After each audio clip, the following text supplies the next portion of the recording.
आशा करछि आपण माने समस्त भलर थिबे। तो आपनकर आसीछि ओएसएससी अंडर रे गोटे आसीछि रिक्वायरमेंट जोटा कि रहउछि आपनकर इंडस्ट्रीज प्रमोशन ऑफिसर, जोटा कि को डिपार्टमेंट अंडर रहउछि under director of industries Odisha. तो डिटेल्स देखिदा हमें कोन डिटेल्स सब रहउछि। तो आपनकर फास्ट रहइबो आपनकर 18 रु 32 वर्ष रहिथो हेइथो दरकार आपनकर एज डी। तापर आपनकर एप्लीकेशन फी रहइबो 200 टंका। देन आपनकर रहइबो आपनकर सर्टिफिकेट सब कोन सब लागिवो।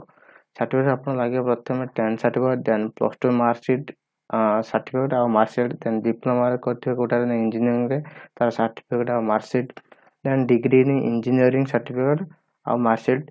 तापर आपन रहइबो एससी एसटी आ एससीबी सर्टिफिकेट। देन आपन रहइबो पीडब्ल्यूडी कैंडिडेट जदि हेतिबे आपनकर disability certificate, ex service man हेतला आपनकर डिस्चार्ज सर्टिफिकेट।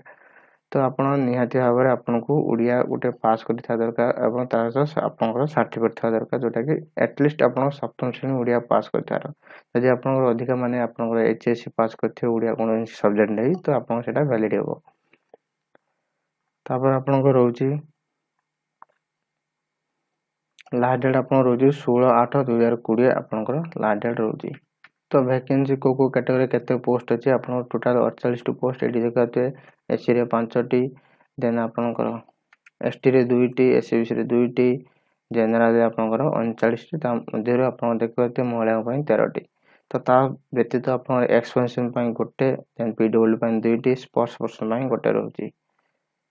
तापर आपनकर रहउची एज आपन पैसा अछि 18 ରୁ 32 वर्ष 1/1/2019 सुधा। तापर आपन रहइबो एजुकेशन क्वालिफिकेशन डिग्री करथे कोटारे डिग्री इन इंजीनियरिंग कोटारे एनी डिसिप्लिन आपन करथे इंजीनियरिंग डिग्री करथे एनी डिसिप्लिन किंबा ता सहित आपन सॉरी आपन डिप्लोमा करथे इंजीनियरिंग करथे जे कोनसी डिसिप्लिन रे कोटा कोउथरे ना फ्रॉम पॉलिटेक्निक्स रे। देन आपन किंबा ता सहित इंजीनियरिंग करथे school engineering school of Odisha किंबा इक्विवेलेंट कोनसी इंस्टीट्यूशन आपन करथिबे।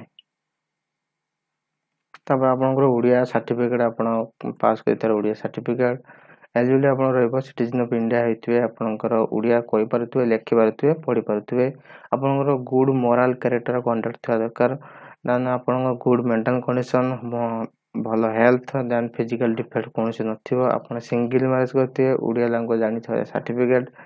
तापर आपनकर एग्जामिनेशन फी रहइबो 200 टका आपनकर रहइबो एटी एग्जामिनेशन फी।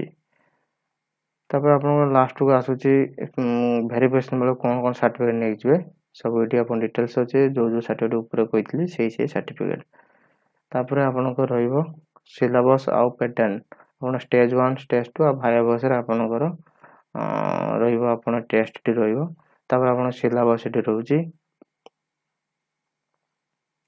एटी आपन डॉक्यूमेंट वेरिफिकेशन बेले आपन समस्त सर्टिफिकेट नै करी जिवे। तो एटा आपन केमती डाउनलोड करे अप्लाई करिवे ब्राउजर ओपन करिए टाइप करिए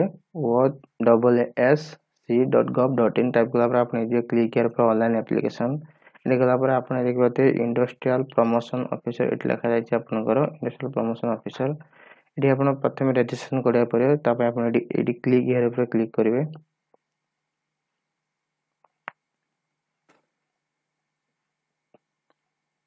क्लब एटा क्लोज करिए क्लोज कला पर आपन एटी डिटेल्स भरिया भरि करी कैप्चा क्लियर करी आपन को रजिस्टर करिया पड़े कर सला पर आपन लॉगिन आईडी आसी जो आसी गला पर आपन eighty for register user login click करे एटी क्लिक करिवे। कला पर आपन यूजर आईडी और पासवर्ड जाई फर्दर स्टेप जाई पेमेंट करी आपन फॉर्म टी फिल अप करि पारी। तो एटा था डिटेल्स। Thank you.